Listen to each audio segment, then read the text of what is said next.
सहनावतु सहनौ भुनक्तु सह वीर्यं करवावहै तेजस्विनावधीतमस्तु मा विद्विषावहै। ओम शांति शांति शांति। हरि ओम श्री गुरुभ्यो नमः। हरि ओम। ओम श्रुतिस्मृतिपुराणानाम् आलयं करुणालयं नमामि भगवत्पादं शंकरं लोकशंकरं शंकरं शंकराचार्यं केशवं बादरायणं सूत्रभाष्यकृतौ वन्दे भगवन्तो पुनः पुनः। ईश्वरो गुरुरात्मेति मूर्तिभेदविभागिने व्योमवज्रान्तदेहाय दक्षिणामूर्तये नमः। सर्वात्मदर्शनं तद्वत् द्वैतबुद्धिनिराशनं यस्य बुद्धिर्भवेसिद्धिः तस्मै श्रीगुरवे नमः। ब्रह्मानन्दं परमसुखदं केवलं ज्ञानमूर्तिं द्वन्द्वातीतं गगनसदृशं तत्त्वमस्यादिलक्ष्यम् एकं नित्यं विमलमचलं सर्वधी साक्षिभूतं भावातीतं त्रिगुणरहितं सद्गुरुं तन्नमामि। हरिः ओम् श्रीगुरुभ्यो नमः। हरिः ओम्। మనం మాండూక్యోపనిషత్తు గౌడపాదాచార్యుల వారి యొక్క కారికలు అద్వైత ప్రకరణము ప్రారంభం చేసుకొని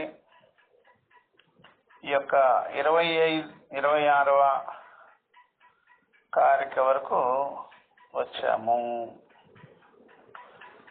ఈ 26వ కారికలో జరిగింది సయేష నేతి నేతీతి వ్యాఖ్యాతం నిహ్నుతే యతః సర్వం అగ్రాహ్య భావేన హేతునాజం ప్రకాశతే అని ఇంతవరకు జరిగింది. సయేష ఆత్మ నేతి నేతీతి ఇది కాదు అని నిషేధముఖంగా వ్యాఖ్యానం చేసి చేయవలసి ఉన్నది. ఇలాగా చేస్తేనే ఈ జ్ఞానం కలుగుతుంది. నిహ్నుతే నిషేధముఖేన జ్ఞానం కలుగుతుంది అన్నమాట. నిషేధముఖంగా చూసారా, అందువల్ల ఆరోపం జరిగింది కాబట్టి అపవాద రూపంగా జ్ఞానం కలుగుతుంది. ఆరోపము ఆల్రెడీ ప్రత్యపస్థాపితమై ఉన్నది. అధ్యాస ఆల్రెడీ ప్రత్యపస్థాపితమై ఉన్నది, చేయబడి ఉన్నది. అధ్యాసని చేయబడి ఉన్నది కాబట్టి అధ్యాస ఆల్రెడీ చేసేసే ఉన్నారు. అధ్యాస చేసుకున్నారు. స్వాభావికమైనటువంటి అజ్ఞానం వల్ల అధ్యాస చూసారు పుట్టుకతోనే ఉన్నది అనమాట. పుట్టుకతో ఉన్నది అనమాట. స్వతహా సిద్ధముగా కాదు, పుట్టుకతో ఉన్నది. నైసర్గికోయం లోక వ్యవహార నిసర్గత చూసారా పుట్టుకతోనే వచ్చి ఉన్నది అనమాట. కనుక ఈ ప్రకారంగా నిషేధ రూపంగా నిశ్చయం చేసుకొని జ్ఞానాన్ని ఈ ఆత్మ యొక్క యథార్థమైన నిత్య శుద్ధ బుద్ధ ముక్త స్వరూపమైన ఈ యొక్క మన యొక్క స్వరూపాన్ని తెలుసుకోవలసి ఉంది. అందుకని ఈ ఆత్మ యందు సర్వం అగ్రాహ్య భావేన, ఈ అగ్రాహ్య భావంగానే తెలుసుకోవాలి. రెండవది ఏమీ లేనే లేదు. అతను ఇతరేతర ధర్మ రహితమనే తెలుసుకోవాలి. ఇక్కడ రెండవది ఏమీ ఆత్మ యందు లేనే లేదు. ఇలాంటి శక్తులు కోకొల్లలుగా మనకి తెలుస్తూ ఉంటాయి అన్నమాట. ఈ ఆత్మ యందు రెండవది లేనే లేదు. దానిని భూమా అంటారు. దీని యందు రెండవది అని తెలుసుకోవడం అనేది చూసారా ద్వైతం, దుఃఖం, మర్త్యాత్మకం అని కూడా చెప్పారన్నమాట. ఈ ప్రకారంగా ఈ కారణం చేతనే, ఈ హేతు ద్వారానే ఆత్మ అజస్వరూపమని నిరూపించబడును, ప్రకాశించబడును అని చెప్పారు. కాబట్టి తతస్య ఏవం ఉపాయస్య ఉపేయ నిష్ఠితాం ఏవ జానతః, ఈ ప్రకారంగా ఉపాయస్య ఉపేయ నిష్ఠితాం ఏవ, అందరికి కూడా ఉపాయం ద్వారా ఉపేయాన్ని తెలుసుకోవాలనే ఉంటుంది. అయితే ఇక్కడ ఉపాయము నిత్యేక స్వరూపమై ఉన్నది, స్వతసిద్ధమై ఉన్నది. బాహ్యాభ్యంతరములు సరే ఉపేయస్య నిత్యేక రూపత్వమితి, సబాహ్యాభ్యంతరం అజం అని ఈ ఆత్మతత్వాన్ని మనము నిశ్చయం చేసుకోవాలి. స్వస్వరూప మాత్రంగానే, స్వతసిద్ధంగానే, స్వాత్మభావేన స్వస్వరూపంగా స్వానుభవంగానే అజమనే తెలుసుకోవాలి. పుట్టుక లేనిది అంతఃకరణమే పుట్టుక. అంతఃకరణాన్ని వ్యాపించుకున్నటువంటి మన యొక్క స్వరూపము పుట్టుక లేనిది అన్నమాట, పుట్టుక లేనిది అనమాట.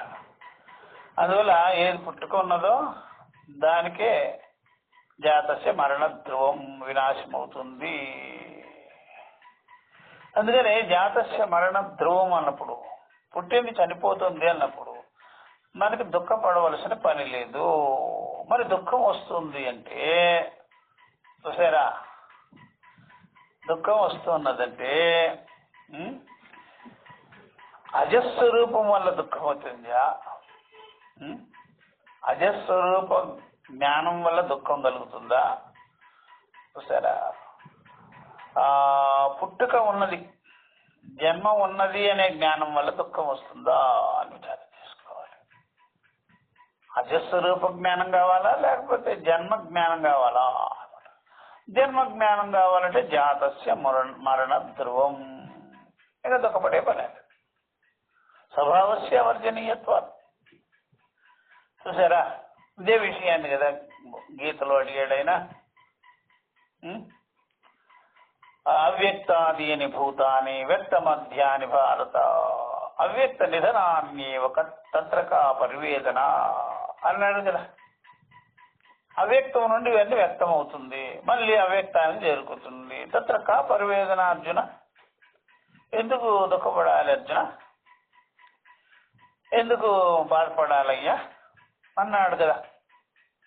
అందుకని అవ్యక్తం నుండి వ్యక్తానికి పోయింది, వ్యక్తానికి వచ్చింది, మరలా అవ్యక్తాన్ని చేరుకుంటుంది, వ్యక్తాన్ని వదిలేస్తుంది.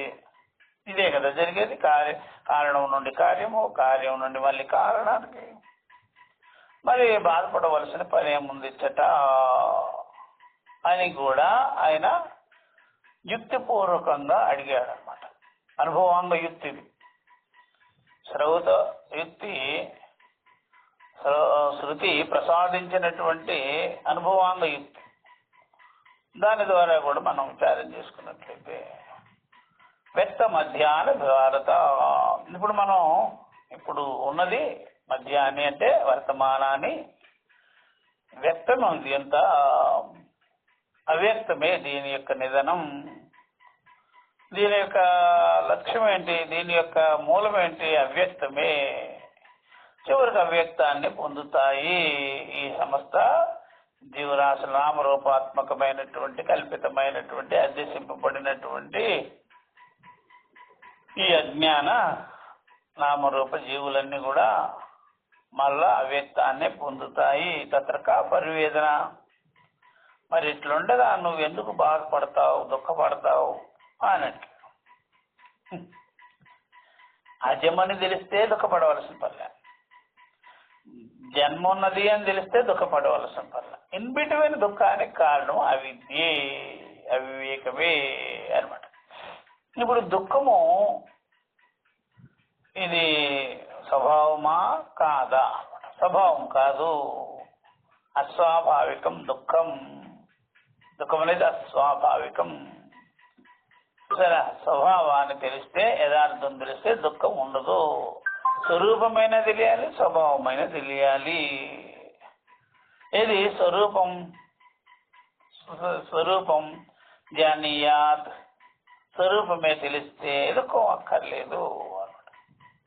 స్వరూపం తెలియలేదు, దుఃఖం పడవలసిందే. స్వరూపం తెలియలేదు, దుఃఖపడతాం. స్వరూపం తెలియలేదు అంటే స్వభావమైన తెలియాలిగా. వస్తుంది పోతుంది, పుడుతుంది పోతుంది అని, అప్పుడు కూడా దుఃఖం అక్కర్లేదు కదా. మరి ఈ మధ్యలో దుఃఖం అనేటువంటిది ఏమిటి? చూసారా, వివేక నిశ్చయం లేక అనమాట. వివేక నిశ్చయం లేక అనమాట. దేని మీద అభిలాష పెట్టుకున్నాము. అభిలాష ఎందుకు పెడతామంటే వివేక నిశ్చయం లేక. తాడని భయం ఎప్పుడు వస్తుంది, పాముని భయం ఎప్పుడు కలుగుతుంది? తాడు యొక్క వివేక జ్ఞానం లేక. తాడు జ్ఞానం లేక. తాడు జ్ఞానం ఏమిటి, సర్పం ఏమిటి, సర్పం ఏంటి, తాడు ఏమిటి అనేది తెలియకపోవటమే కదా దుఃఖం. అది ఒకవేళ తెలిసిందనుకోండి, పాము అయితే నీకు ఇబ్బంది లేదు, అది పామే, వాస్తవికమైన పామే, అటు పోరాదు అంటు. ఆ తాడు అదేం చేయదండి, అట్లా తోచినా సరే ఏం చేయదు అని తెలుసుకుంటావు కదా. అందుకనే ధర్మ కర్మణయో వేత్తి తత్వత. ధర్మ ఏంటి కర్మ ఏంటి అని నీకు తెలిస్తే అర్జున ఈ గొడవ ఉండదు. జన్మ కాని కర్మ కాని అవిద్య విషయాన్ని అని తెలియాలి కదా నీకు. తెలియకపోవడమే కదా. కాబట్టి జన్మ కర్మలో అంతా కూడా అవిద్య చేత కల్పింపబడినది, అనాత్మ విషయములే, దుష్ట నష్ట విషయాలే తెలియాలి. తెలియకపోతే దుఃఖమే. భగవద్గీతలో కూడా క్లియర్ కట్గా అజాతవాదం ఉంది. చూసారా, అజాతవాదం ఉంది. ఎందుకంటే అవినాశిత తద్విద్యే సర్వమిదం తతం అని ఉంది. నజాయితే మ్రియతే వా కదాచిత్. అదంతా కూడా అజాతవాదమే. పథక మాండూక్యంలోనే మనం చూడనక్కర్లేదు. అంటే మాండూక్యము ఏదైతే ఉందో అదంతా శృతిదే, ఉపనిషత్తులవే అవన్నీ. ఉపనిషత్తులనే అనుసరిస్తున్నాయి భగవద్గీత, ఇంకేదైనా సరే అట్లా అనమాట. కాబట్టి సబాహ్యాభ్యంతరో అజహ. ఈ ఆత్మతత్వాన్ని మనము నిశ్చయం చేసుకుంటాము. మన యందు ప్రకాశిస్తుంది జ్ఞానము. స్వయమేవ ప్రకాశతే. ఇది జరిగిన పాఠం. ఇది ఇప్పుడు మనము 27వ కారికకి శ్లోకానికి, కారిక అంటే శ్లోకం అన్న ఒకటే అనమాట. ఆ కాలంలో గౌడపాదుల వారి యొక్క కాలంలో బౌద్ధులు బాగా ప్రచలితముగా ఉండేవారు. బాగా ఎక్కువ ఉండేవారు బౌద్ధులు ఎక్కువగా ఉండేవారు. పూర్వకాలంలో మీకు కర్మకాండ కాలము జరిగింది. కర్మకాండ కాలము ఉండేది. యజ్ఞహోమాదుల కాలం జరిగింది. యజ్ఞహోమాదుల కాలం తర్వాత దాని మీద అది సద్విమర్శ లేకపోతే దుర్విమర్శ ఏమో కానీ బౌద్ధ ప్రచారం జరిగింది. ఇదంతా వేదాన్ని బేస్ చేసుకునేవచ్చు. వేదం సరిగ్గా అర్థం కాక, వేదార్థం తెలియక ఆల్రెడీ అది వరకే ఉన్నారు అద్వైతులు. వచ్చింది ఆ తదుపరి బౌద్ధుల కాలంలో వాళ్ళు ఏం చేశారంటే మాధ్యమిక కారికలను రచించారు. బౌద్ధులు శూన్యవాదులు ఇత్యాది వాదులు వాళ్ళు మాధ్యమిక కారికలు అని రచించారు. శ్లోకాలకి కారికలు అని పేరు పెట్టారు. సేమ్ 1:2గా ఎదిరించేటువంటి ఈ యొక్క గౌడపాదాచార్యుల వారు కూడా ఏం చేశారు, మాండూక్య కారికలు అని పెట్టారు. చూసినారా, మాధ్యమిక కారికలు, మాండూక్య కారికలు. చూసారా, సామ్యం వస్తుంది. వాడు మాధ్యమిక కారికలు అని పెట్టేశారు బౌద్ధులు. చూసారా, మాధ్యమిక కారికలు అనగానే క్షణిక విజ్ఞానవాదులు, శూన్యవాదులు ఇద్దరు కలిపి అన్నమాట. వాళ్ళు ఏం చేశారు, ఈ ప్రకారంగా ఈ యొక్క నాగార్జునుడు రచించాడు మాధ్యమిక కారికలు అనేది. ఈ నాగార్జునుడు రచించినటువంటి మాధ్యమిక కారికలు అప్పుడు బాగా ప్రచలితమై ఉండేది. అసలు అర్థమయ్యేది కాదు. ఫాలోవర్స్ ఎక్కువ, వాళ్ళని అనుసరించే వాళ్ళు ఎక్కువ ఉండేవారు. బౌద్ధంలో ఎక్కువ అనుసరించే వాళ్ళే ఉంటారు. ఒక వ్యక్తివాదం వస్తే అనుసరణ ఎక్కువ ఉంటుంది. సిద్ధాంతవాదం అయితే అనుసరణ ఉండదు అనమాట. తలలు పట్టుకోవాలి. సిద్ధాంతవాదానికి సిద్ధాంతం ఉంటుంది. శృతి ఉంది, సిద్ధాంతవాదం ఉంది. శృతి సిద్ధాంతవాదం కాబట్టి అది అర్థం కావాలంటే తల ఉండాలి, తలకాయ ఉండాలి. ఆ తలకాయ ఉండాలంటే ఆ తలకాయ బాగా షార్ప్గా ఉండాలి. ఆ షార్ప్గా ఉండాలి. అది తయారయ్యేవాళ్ళు కాదు. షార్ప్గా ఉండేవాళ్ళు తయారయ్యేవాళ్ళు. షార్ప్గా వాళ్ళు గుండు చేసుకునేవారు బౌద్ధులు. షార్ప్గా నున్నగా అంటాం కదా, నున్నగా గుండు చేసేవారు. కానీ చూసారా, విజ్ఞానం ఉంది కదా, జ్ఞానము అది నున్నగా లేదు వాళ్ళకి. అందుకని తలకాయ నున్నగా చేసేసేవాళ్ళు తలని, జ్ఞానం మాత్రం శూన్యం. అందుకే తలకాయలు మెరిసేది వాళ్ళకి. గుండు మెరిస్తుంది దగ్గర దగ్గర దగ్గర. ఇంకా ఆయిల్ పెట్టినాం అనుకోండి, ఇంకా లైట్ ఎక్కర్లేదనుకోండి, సూర్యుడు ఆ గుండు మీద పడగానే ఒక్కొక్క లైట్ వెలిగేది. అట్లా ఉండేవాడు అనమాట బౌద్ధులు. అనుయాయులు ఎక్కువ, అవగత బుద్ధి తక్కువ, అసలు లేదు. బుద్ధివాదం అదంతా అంతఃకరణవాదం అనుకోండి. అంతఃకరణవాదం అది మనసుకి పైన. మనసు తర్కించింది అనుకోండి, మనసు అసలు తర్కం చేయదు. ఆ మనసు ఎప్పుడైతే తర్కం చేస్తుందో దానికి జవాబు రాదు. జవాబు ఎప్పుడు రావాలి? అనుభవం ఉండాలి, శృతి జ్ఞానం ఉండాలి.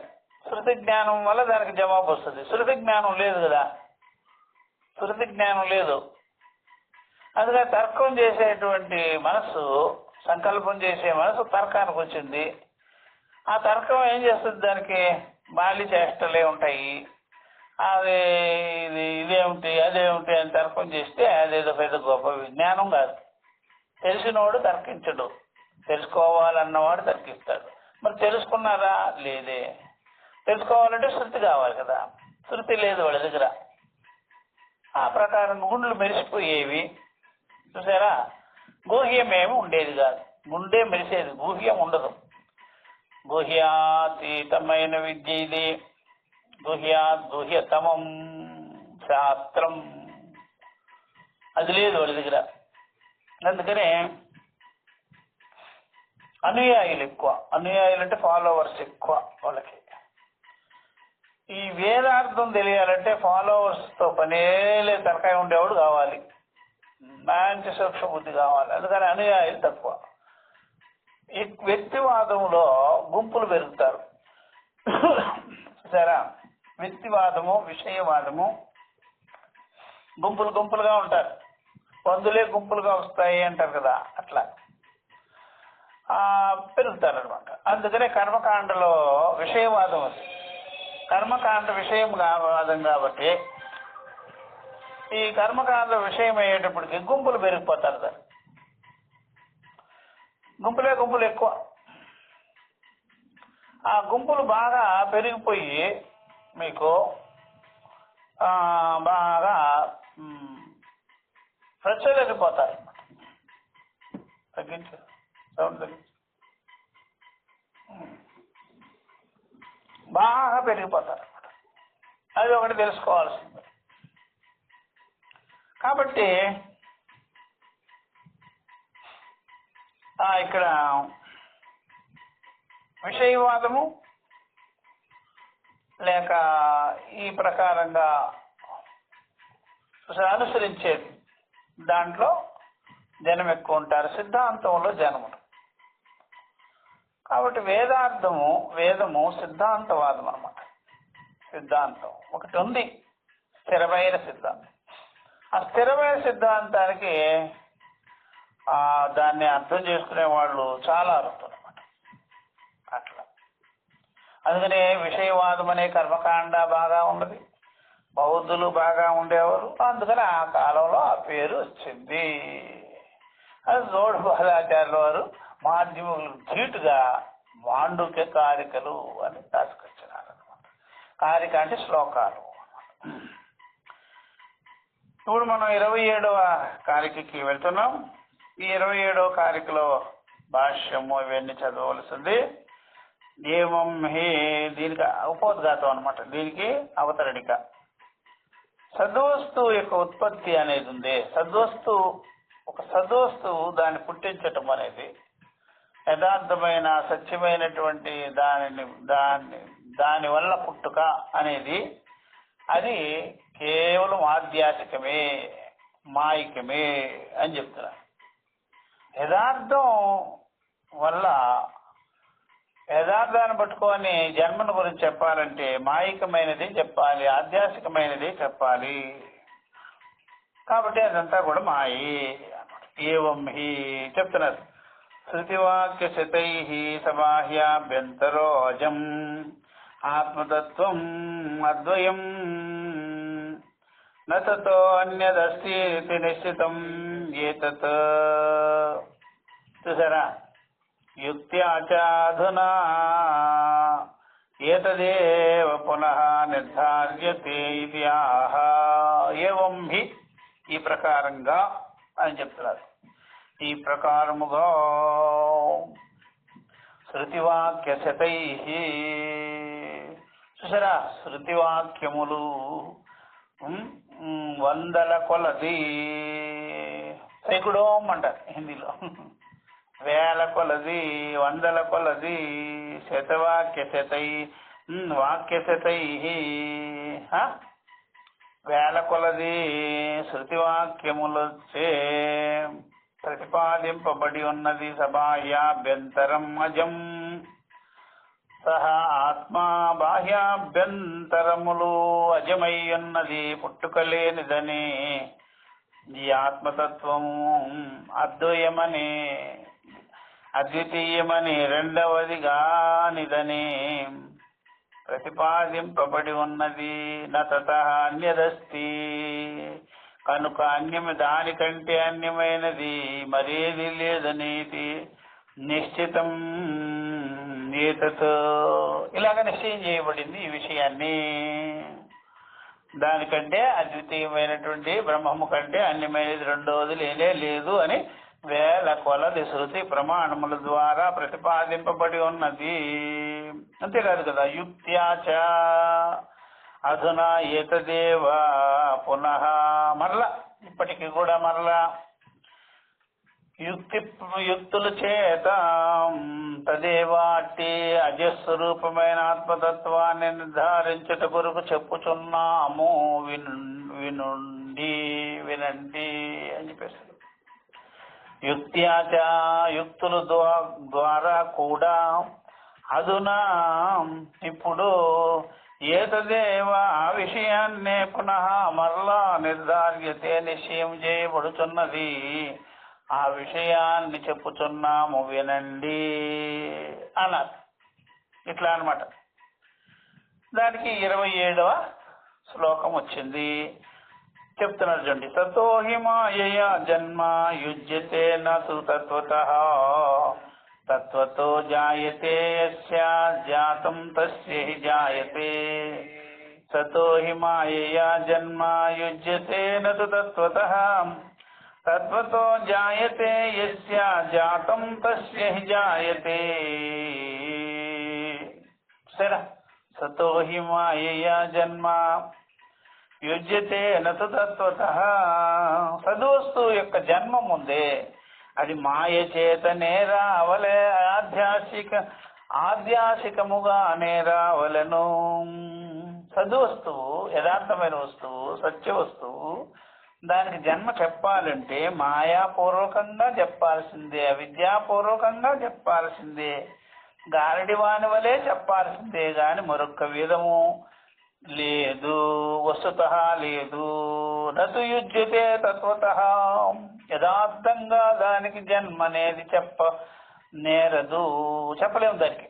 యథార్థంగా వాస్తవంగా జన్మ దానికి లేదు, వాస్తవంగా జన్మ అని చెప్పలేరు మీరు. నతు తత్వతః యుజ్యతే, కథ్యతే, యుజ్యతే మీన్స్ కథ్యతే జన్మ. యథార్థంగా మాత్రం దాని జన్మ గురించి చెప్పలేరు.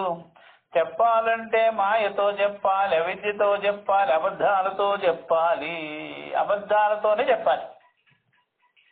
చూసారా, సత్య వస్తువు పుట్టింది అని, సత్య వస్తువులకు జన్మ ఉన్నది అని అబద్ధపూర్వకంగానే చెప్పాలి, యథార్థంగా చెప్పుటకు తగదు అని చెప్పేసి నతు తత్వతః యుజ్యతే అని. మరి రెండవ పాదంలో చూడండి, తత్వతో జాయతే యస్య జాతం తస్య హి జాయతే. తత్వతో జాయతే యస్య, యస్య తత్వతః జాయతే. దేనికైతే నువ్వు జన్మ ఉంది, నిజంగా జన్మ ఉంది, వాస్తవంగా జన్మ ఉంది అనుకుంటావో అది జాతం తస్య హి జాయతే. ఎవరి యొక్క సిద్ధాంతములో, ఎవరి యొక్క మతం యందు, ఎవరి యొక్క అభిప్రాయములో జన్మ ఉన్నది అంటారో వాడి సిద్ధాంతంలో ఉత్పత్తిశీల వస్తువే జన్మిస్తుంది కానీ జన్మ లేనిది జన్మించదు. ఉత్పత్తిశీలమైంది అంటే ఉత్పత్తి ఉన్నదానికే జన్మ చెప్పాలి వాడు. జన్మ లేని దానికి జన్మ చెప్పడం కుదరదు. జన్మ లేని దానికి జన్మ చెప్పాలంటే అబద్ధాలే చెప్పాలి. జన్మ లేని దానికి జన్మ చెప్పాలంటే అబద్ధాల జన్మే చెప్పాలి. జన్మించేదాన్నే చెప్పాలి. లేకపోతే వాడి సిద్ధాంత ప్రకారంగా వాడి యొక్క చూసారా అభిప్రాయంలో జన్మ చెప్పాలంటే జన్మించేదాన్ని చెప్పాలి. జన్మ లేని దానికి జన్మ చెప్పాలంటే అబద్ధాలే చెప్పాలి. ఏదో ఒకటి. జన్మించేదానికి జన్మ చెప్పచ్చు, తప్పు లేదు. జన్మించేదానికి జన్మ చెప్తే అదే ఉంది, తప్పే ఉంది. జన్మించేదే జన్మిస్తుంది. జన్మే లేని దానికి జన్మ చెప్పాలంటే అర్థం ఏంటి? అబద్ధమే చెప్పాలి.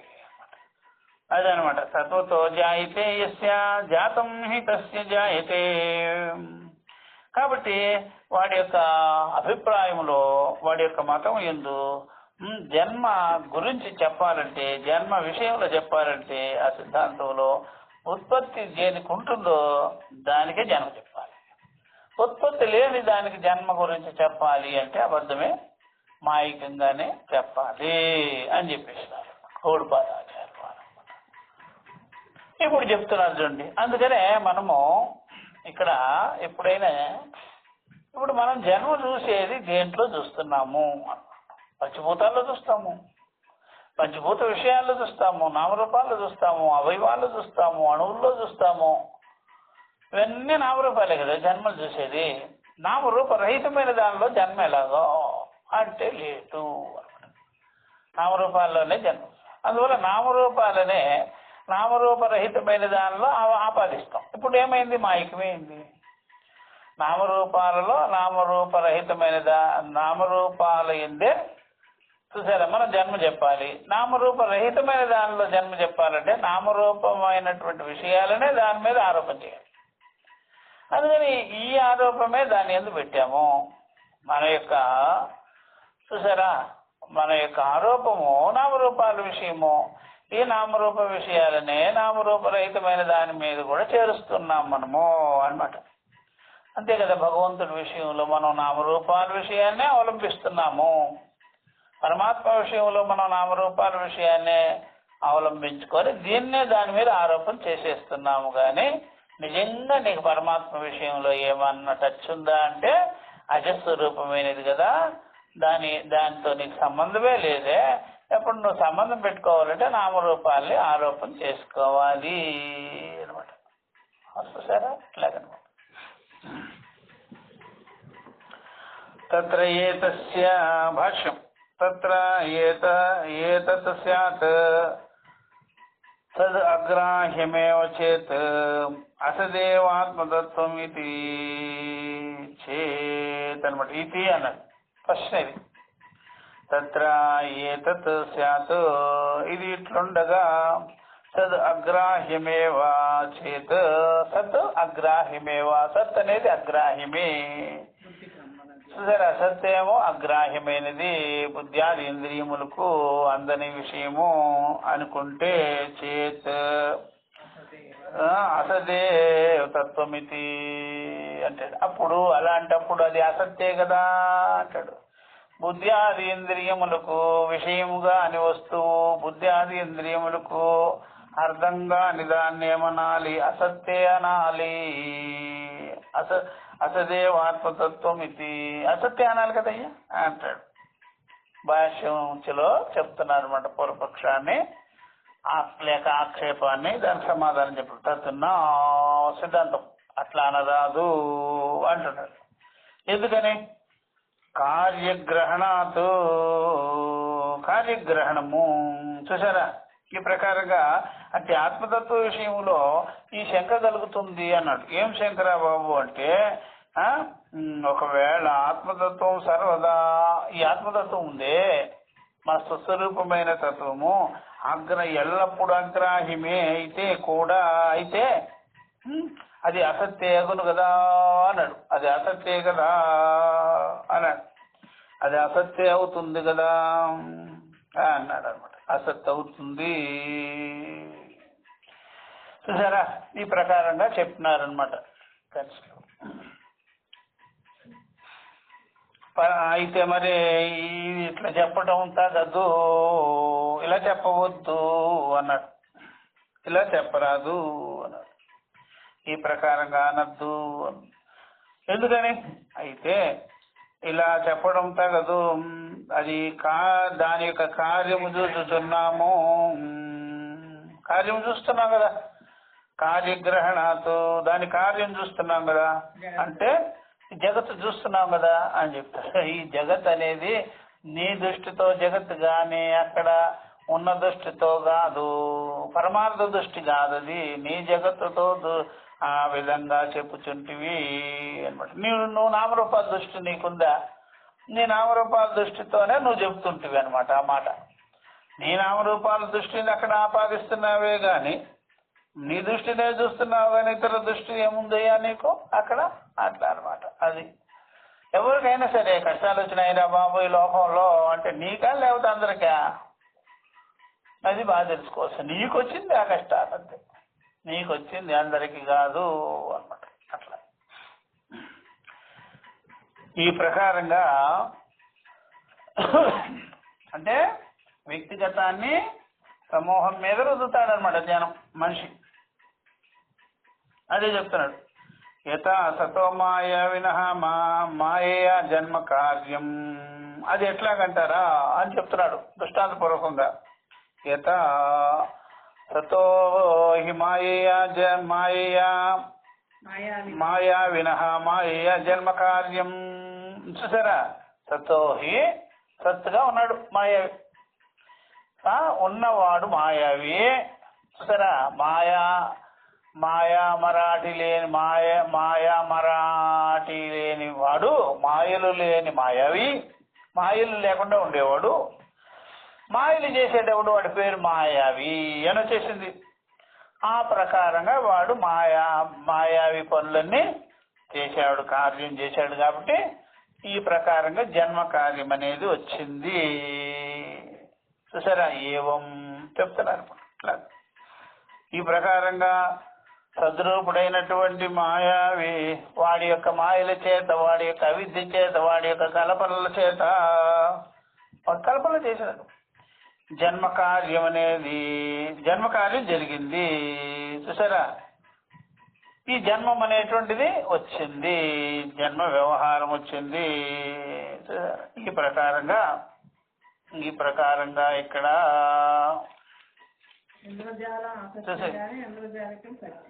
జన్మ కార్యం ఏవం జగత జన్మ. ఆ విధంగానే మాయావి మామూలుగా ఉండేవాడా, ఆ మామూలుగా ఉండేవాడు ఇప్పుడు ఏం చేశాడు? మాయా కార్యములన్నీ, కల్పనా కార్యములన్నీ, ఆరోపితమైన కార్యములన్నీ చేసేసినాడు అనమాట. చేసేటప్పటికి అందుకనే మనుషులు మామూలుగా ఉంటారు, ఏముంటది వ్యవహారం. ఆ ఏమి లేని వాడికి ఒక గుబులు పుట్టింది అనుకోండి, సంకల్పం పుట్టింది అనుకోండి, ఆ సంకల్పం కార్యార్థమై పుట్టింది అనుకోండి. కారణార్థమై ఎవడికి సంకల్పం ఉంటుందండి, కార్యార్థమయ్యే పుడుతుంది. కారణార్థం సంకల్పం పుట్టదు కదా, కారణార్థంలో సంకల్పం లేదు, కార్యార్థమే సంకల్పం. కార్యార్థం సంకల్పం అయితే దేహేంద్రియాలు ధరిస్తుంది అనమాట. దేహేంద్రియాలు ధరిస్తుంది కార్యార్థమైన సంకల్పం. దేహేంద్రియాలు ఎప్పుడైతే ధరించిందో విషయాలు ధరిస్తుంది. విషయాలు ఎప్పుడైతే ధరిస్తుందో కాలదేశాలతో కూడుకున్నటువంటి జగత్తును ధరిస్తుంది. జన్మ మరణాలతో కూడుకున్నటువంటి జగత్తును ధరిస్తుంది. సృష్టి స్థితి లయాది అన్నీ వచ్చేస్తుంది అనమాట. మరి పుట్టించాడంటే మళ్ళీ మరణం తప్పదు కదా. మరణం లేదు అనుకోండి, పునః పునః వాడికి సంకల్పం లేదనమాట. మళ్ళా సంకల్పం లేదు అంటే వికల్పం లేదు. సంకల్పం ఉంది, వికల్పం లేదనుకోండి. సంకల్పం గ్రోతింగ్ ఉండదు. ఇక వికల్పం లేకపోతే సంకల్పానికి గ్రోతింగ్ ఉండదండి. అంటే ఒక ఒక ప్లాస్టిక్ చెట్టు ఉందనుకోండి, మరి దాని గ్రోతింగ్ లేదు కదా. ఇంకా అలాగే యాజ్ స్టేజ్ ఎప్పుడు మీరు తీసుకొచ్చారో ప్లాస్టిక్ చెట్టు మీ ఇంట్లో పెట్టినారో అది దానికి ఎదుగుదల లేదు, గిదుగుదల లేదు, వాడడం లేదు, ఎండడం లేదు, పూలు లేదు, కాయలు లేవు, అలా ఉంటుంది. అందువల్ల సంకల్పానికి వికల్పం ఉండాలి కదా. సంకల్పానికి వికల్పం వచ్చింది అనుకోండి, దానికి గ్రోతింగ్ ఉంటుంది. గ్రోతింగ్ ఉండదు అనుకుంటే ప్రాసెస్ అలా జరుగుతుంటుంది, పెరుగుతూ ఉంటుంది. అందుకనే జాతస్య మరణం ధ్రువం కార్యం. అందువల్ల సంకల్పము కార్యత్వాతు, సంకల్పము కారణత్వాత ఉండదు ఎప్పుడైనా. కారణత్వాత అంటే సంకల్పం పోయినట్టుగా, కార్యమే సంకల్పం అన్నట్టు. కార్యం కాబట్టి దానికి ఇంకా ముందుకు పోవడమే ఉంటుంది. వినాశ పర్యంతం అనమాట, లయ పర్యంతం. అందుకని సృష్టి, స్థితి, లయం అనేది, జన్మ మరణం అనేది, వృద్ధి క్షయములు అని చెప్పేసి. అందువల్ల సంకల్పం వచ్చిందో వికల్పం వచ్చేస్తుంది అనమాట. నాశనానికి దారి. సంకల్పం లేదు, నిస్సంకల్ప ఏముంది, కారణంగా ఉండిపోవటమే, కారణమే. అందుకనే ఇక్కడ ఈ ప్రకారంగా చూసారా, ఈ ప్రకారంగా ఏవం ఇలాగా జగత జన్మ కార్యం గృహ్యమాణం, జగజ్జన్మ కార్యాన్ని గ్రహించుకున్నప్పుడు మాయావినం ఇవా. జగజ్జన్మ కార్యాన్ని మనం గ్రహించుకున్నాం కదా, సంకల్పించుకున్నాం కదా, దీనిని మనం పెట్టుకున్నాం కదా, మన యొక్క లక్ష్యంగా పెట్టుకున్నాం కదా, మన భావంలో పెట్టుకున్నాం కదా. మాయావిలాగా మనం ఒక మాయావి అనమాట. ఎవరి యొక్క ఉపాధుల్లో వాళ్ళు మాయలు మరాఠీ ఉన్నాడు అనమాట. వాళ్ళ ఉపాధుల్లో మాయలు మరాఠీ ఉన్నాడు. అందువల్ల అన్ని ఉపాధుల్లో మాయలు మరాఠీలు ఉన్నారు. మాయావి కార్యములన్నీ చేస్తుంటారు వాళ్ళు. మాయావినం ఇవ పరమార్థ సంతం. మాయావి పూర్వం ఉండేవాడు, మాయారహితమై ఉండేవాడు. మాయావి ఉండేవాడు, మాయారహితంగా ఉన్నాడు, పరమార్థంగా ఉండేవాడు. పరమార్థంగా ఉన్నాడు అతడు. పరమార్థ సంతం ఆత్మానం, వాడు పరమార్థముగా, యథార్థముగా, వాస్తవంగా వాడి ఆత్మస్వరూపము అలా ఉండేది. అలా ఉంటే అప్పుడు వాడు సంకల్పించాడు, అధ్యసించుకున్నాడు. సో అకామయిత అన్నాడు, బహుశ్యాం ప్రజాయేయత అన్నాడు. ఇట్లా అనుకునేటప్పటికీ ఈ ప్రకారంగా బయలుదేరింది కార్యం. జగజ్జన్మ, ఈ జగత్తుకి జన్మ వచ్చేసింది అనమాట. జగజ్జన్మ సంకల్పము కార్యము. కార్యం అంటే పంచభూతాలు, పంచ విషయాలు, పంచేంద్రియాలు, పంచకర్మేంద్రియాలు, పంచకోశాలు, కాలదేశాలు, ఇవన్నీ జగజ్జన్మ మాయాస్పదం. చూసారా, ఈ జగజ్జన్మ అనేటువంటిది చూసారా, మాయ యొక్క ఆశ్రయంలో, కల్పన యొక్క ఆశ్రయంలో, అధ్యాస యొక్క ఆశ్రయంలో ఉన్నదని అవగమయతి మనకి తెలియజేస్తుంది అనమాట. ఈ మాట మాయావి ఏ ప్రకారంగా అయితే చూసారా, ఉన్నవాడు సద్రూపంగా ఉన్నవాడు వాడు ఈ మాయను పట్టుకొని చూసారా, ఈ విధంగా మాయా కార్యముల వల్ల ఇవన్నీ కూడా మాయను ఆశ్రయించుకొనే సృష్టి కార్యం చేశాడు. సృష్టి కార్యం చేశాడు, మాయను ఆశ్రయించుకోకపోతే చేయడు. అట్లా మనం కూడా సంకల్పాన్ని, కోరికా సంకల్పాన్ని ఆశ్రయించుకోకపోతే ఇంత కార్యక్రమం జరిగేది కాదు. నేను ఇప్పుడు అధ్యాపనం చేస్తాను కాబట్టి ఇక్కడ మాయా కార్యం లేదు, ఇక్కడ లేదు, మాయ లేదు, కార్యము లేదు. అర్థమైందా? అధ్యాపనం దాంట్లో ఏమి రాదిగా. అధ్యయనము, అధ్యాపనం, చదువుకోవడము, చదివించడము, చెప్పడము, బోధించడము, ఇంతే ఉంటుంది ఇక్కడ. ఇంకేమి మాయా కార్యములు ఉండవు. అట్లా ఉంటుంది అనమాట. అందుకని ఈ దీపము అలాగే ఉంటుంది అన్నమాట. ఎసు తక్కువలకు పోదు దీనికి. అర్థమైందా? ఇంకెవడైనా సరే ఇంకొక ఉపాధిలో ఇంకేదైనా సరే వాడు అధ్యయనం అధ్యాపనం వదిలేసాడు అనుకోండి, బోధించటం అనేది వదిలేసినాడు అనుకోండి, బోధనం అనేది లేదనుకోండి, ఏమంటే లేదు కర్మకాండ ఉన్నదనుకోండి, కర్మకాండ వల్ల అంటే కర్మలు పెరుగుతాయి. కర్మలు పెరగాలంటే స్థలం పెరగాలి, దానికి స్థలం పెరగాలి, విషయాలు పెరగాలి, నామరూపాలు పెరగాలి, జనాలు పెరగాలి, అన్నీ పెరిగిపోతాయి అనమాట. మాయా కార్యం అనమాట. ఇది మాయా కార్యం కాదు కదా. బోధ అనేది, జ్ఞానం అనేది మాయా కార్యం కాదు. కర్మ అనేది మాయా కార్యం, కర్మకాండ అనేది మాయా కార్యం. అందుకని విద్యావంతుల్లో ఆ యొక్క కల్పవృక్షం ఉండదు. ఇక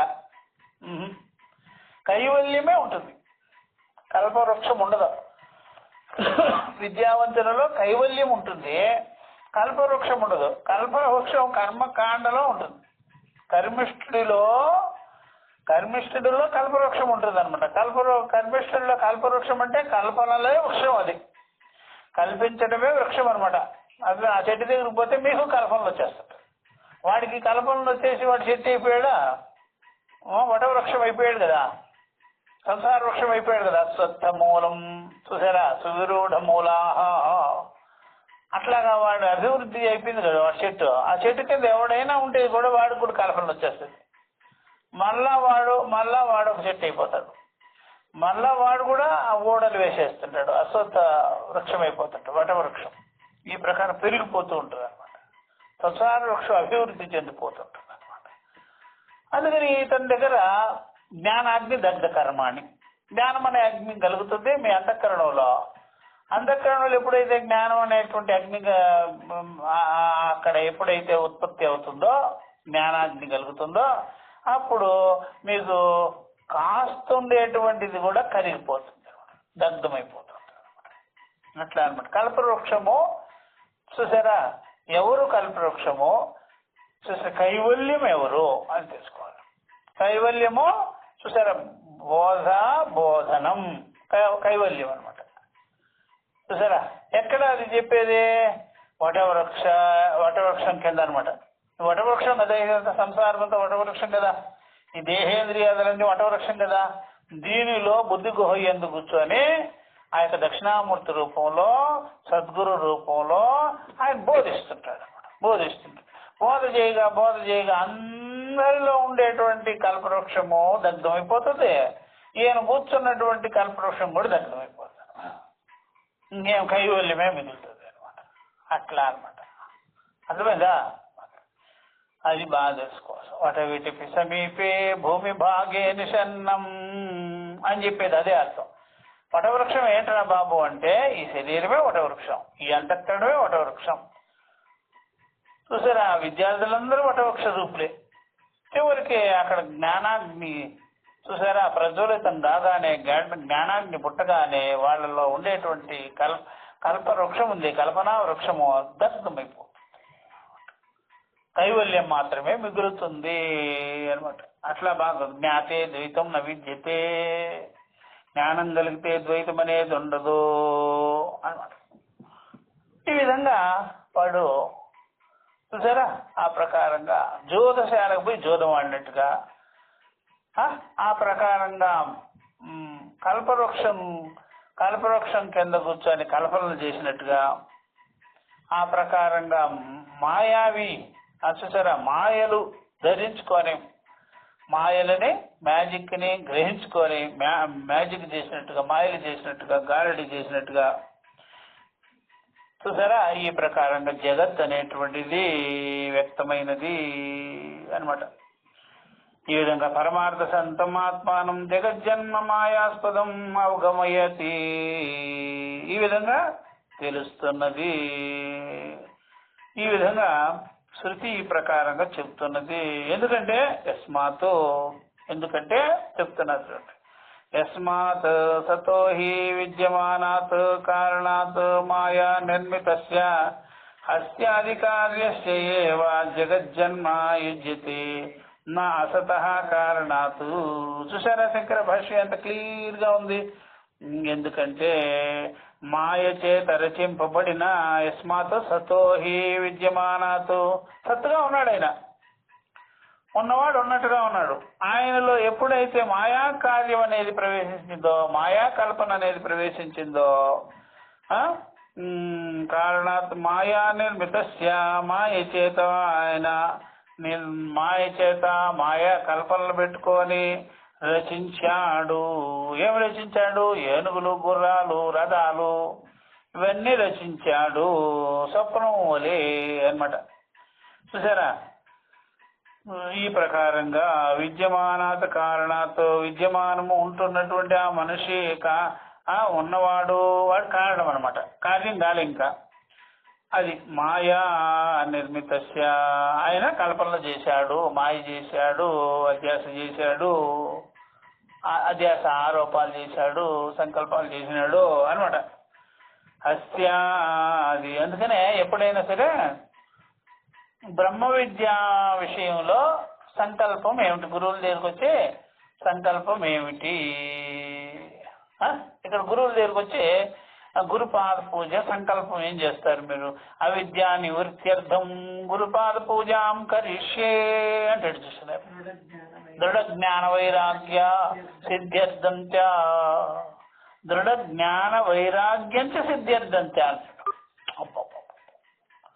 అంటే ఆ దృఢమైన జ్ఞానం కలిగి, ఆ జ్ఞానం వల్ల వైరాగ్యము, ఆ వైరాగ్యం వల్ల సమస్తం అవిద్యా గ్రంథు విశ్చిత జరగాలని నేను గురుపాద పూజాం కరిష్యే అంటాడు ఇక్కడ. మరి దేవత దగ్గర ఇక్కడ ఏమంటాడు? ధర్మార్థకామ, మోక్షం లేదులేండి, ధర్మార్థములు, ధర్మం కూడా లేదనుకోండి, ఆ ధర్మం వీడి ధర్మమే, అర్థకామాలే ధర్మముగా నేను అనుష్ఠించుతున్నాను. నాకు అన్ని కూడా ఇట్లాంటి కల్పవృక్షము విరుగుగాక, ఊడలు వేయుగాక, విషయ ప్రవాళ, ఇవి కోరేది. అర్థమైందా? అట్లా అది బాగా గుర్తుపెట్టుకోండి. అట్లా అన్నమాట, బాగా తెలుసుకోవాల్సింది.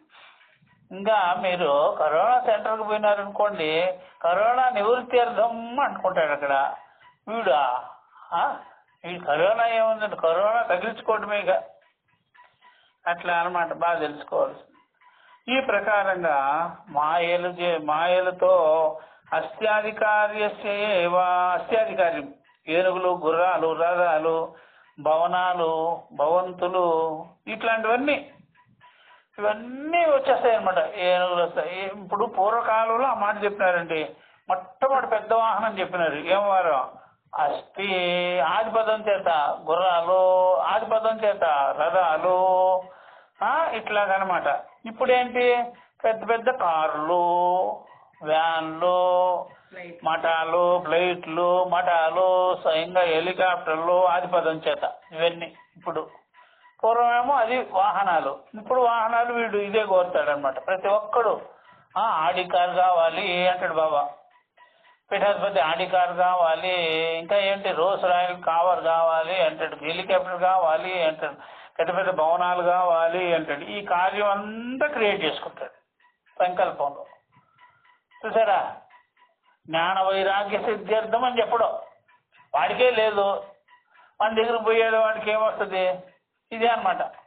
ప్రతి ఒక్కరి అంతఃకరణంలో మాయావి కూర్చో ఉంటాడు, మాయలు చేసేదానికే. మాయావి ఎందుకు కూర్చుంటాడంటే మాయలు చేసేదానికి. మ్యాజిక్ వాడిని ఎందుకు పిలిచినారు సార్ అంటే, ఎందుకు పిలుస్తారండి? ఎందుకు పిలుస్తారు? గానా బజానాకు కాదు కదా వాడిని పిలిచేది, మ్యాజిక్ చేయమని. గారడి వాడిని ఎందుకు పిలిచేది? ఎందుకు పిలుస్తారంటే గారడి వాడిని గారడి చేసేదానికి. మాయల పక్కన ఎందుకు పిలుస్తారంటే మాయలు చేసేదానికి. అట్లా కర్మిష్ఠులు ఎందుకు పిలుస్తారంటే కర్మలు చేసేదానికి. చూసారా? అట్లా బాగా తెలుసుకోవాలి. అస్యాధికార్యసి జగజ్జన్మ యుజ్యతే, అస్యాది కార్యముల చేత ఈ జగజ్జన్మ సంభవమగుచున్నది. జగజ్జన్మ వస్తున్నది, కలుగుతున్నది. జగజ్జన్మ యుజ్యతే క్లియర్ గా ఉంది చూడండి. ఇక్కడ యుజ్యతే అనే పదం వచ్చిందా లేదా? ఇక్కడ యుజ్యతే అని వచ్చింది కదా. తత్వతో జాయతే యస్య పైనుంది. తతో మాయా జన్మయుజ్యతే నతు తత్వత అని అది అన్నమాట. నా అసత కారణాతో చూసారా, అంతేగాని అవిద్యమాన కారణం వల్ల కాదు, అవిద్యమాన కారణం వల్ల కాదు.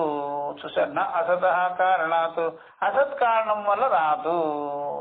చూసారు, జగత్ రాదు, అసత్ కారణం వల్ల రాదు అనమాట.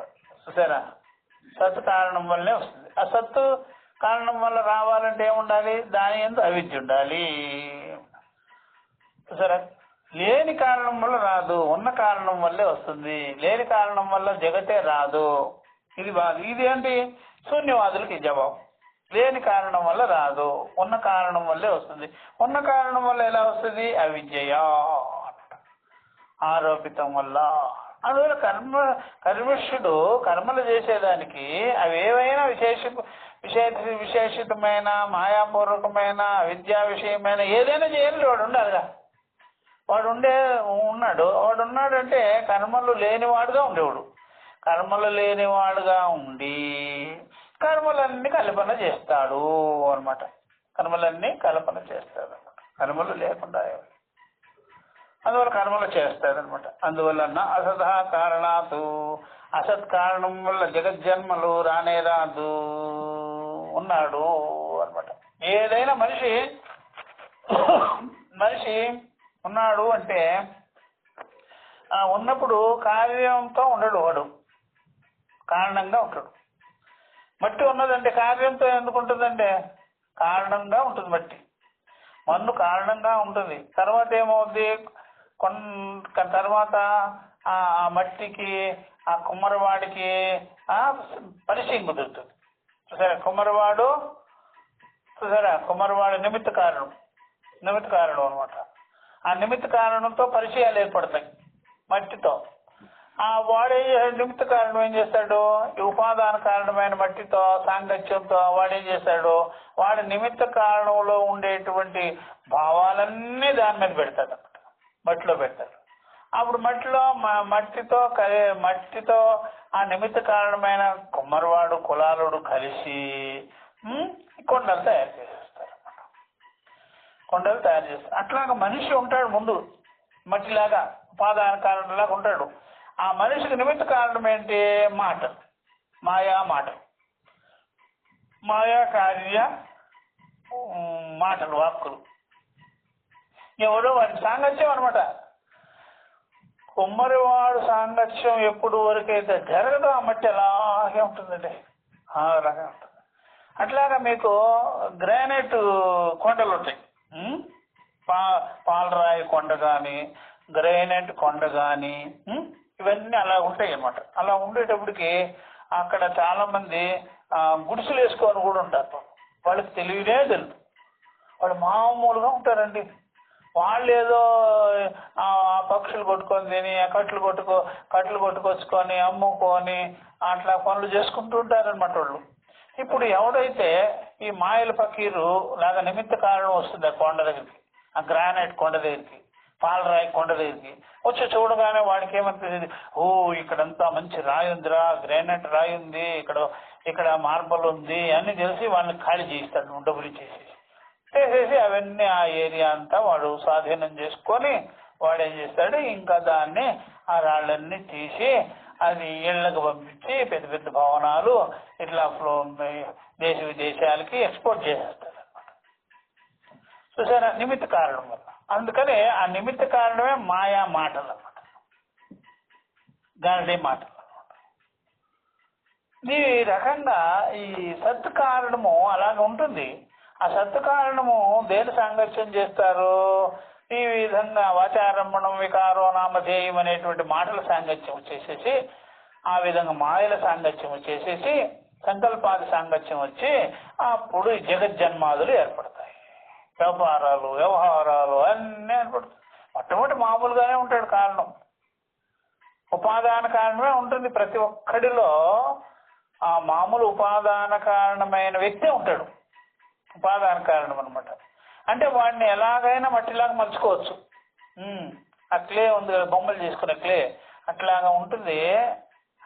దాన్ని ఎవడైనా యూజ్ చేసుకోవచ్చు. వాడి సాంగత్యాన్ని బట్టి ఉంటాడు వాడు. అసలు నిజంగా చూస్తే ఒక బ్రహ్మవేత్త దగ్గరికి పోయి దాని యొక్క సుస్వరూపాన్ని తెలియజేసుకునేటువంటిది ఉండదు దానికి. అది ఇట్లాంటి అధ్యాస చేసేవాళ్ళు, ఆరోపాలు చేసేవాళ్ళు, విశేషం చేసేవాళ్ళ దగ్గరని సాంగత్యం చేస్తుంటారు వాళ్ళు. ఆ ప్రకారం ఈ పీఠాధిపతులందరూ పూర్వం ఉపాదాన కారణంగా ఉండేవాళ్ళు అనుకోండి. ఆ ఉపాదాన కారణంగా ఉండేటప్పటికి వాళ్ళు మాయల పక్కీలతో చేస్తారు, మాటలు వింటారు. నిమిత్త కారణం అనమాట. నిమిత్త కారణం మాటలు వింటారు వాళ్ళు. వీళ్ళు సాధువులు ఇట్లా ఎంతమంది మఠాలు మందిరాలు కట్టేవాళ్ళు. విద్య దగ్గర రాసులు వాళ్ళు ఉంటారు. వాళ్ళు అట్లాంటి వాళ్ళు కాదు. వాళ్ళంతా విద్యావంతులు. ఆ విద్యతో ప్రకాశిస్తారు అనమాట. లేకపోతే మనకు ఉపనిషత్తులు వచ్చేది కాదు కదా ఇక్కడికి. ఉపనిషత్తు ఇటుకరాళ్ళు వచ్చేది, ఇటుకరాళ్ళు నెత్తిని పెట్టుకునేదానికి. ఇటుకరాళ్ళు, రాళ్ళు, రప్పలు. సో సరే, రాజులు భవనాల దగ్గరికి పోయినారంటే మీకు శిథిలమైనటువంటి భవనాలు, శిలలపై శిల్పాలు చెక్కినారు అని అక్కడ హంపీకి పోయినామనుకోండి, ఆ విరిగి పడిపోతున్న స్తంభాలు, కుప్పకూలిపోతున్నటువంటి అవి చూస్తాము.